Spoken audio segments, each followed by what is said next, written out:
wanted to get from you too was what was the mood of the people as they came into polls? Because you heard the disinformation coming from the West. They were saying things like they were they were, ridiculous claims anyway.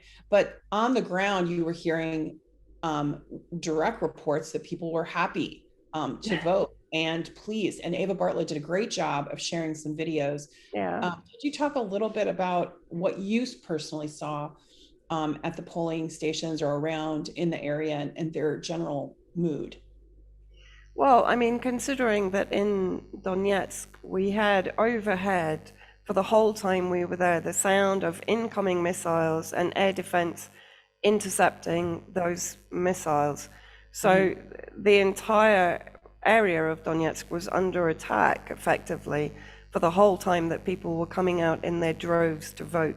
So that's how important it was for these people to come and express their desire to be reunified with Russia. And even on Russian territory in the refugee areas, there was a feeling of that this should have happened a lot sooner. You know, if you remember back in 2014, there was a referendum for their independence. They asked Russia to be able to accede to Russia, and it was refused at the time.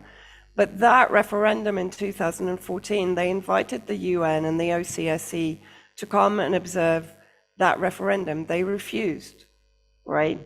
So the UN doesn't have a leg to stand on when now it's complaining that the referendum went ahead and it wasn't invited to observe. It was already invited back in 2014. But the majority of those people even said to me, you know, this goes back to 1991, when our region was basically given to Ukraine, a kind of genetically engineered state at the end of the Soviet Union. And of course, the downfall of the Soviet Union was also engineered by the West, by the US, in Afghanistan, not forgetting that either.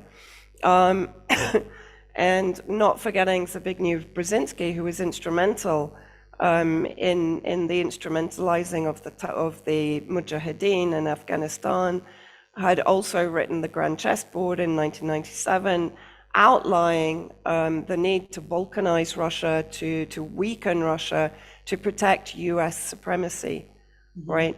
But coming back to the people, and yeah, you're absolutely right, Eva has done, I mean, absolutely outstanding work interviewing people on the ground. It's what she does, an absolutely perfect job of. She's amazing. My hat off to her completely. She's been through some really terrible situations there to actually get these interviews out, to get this information out to people.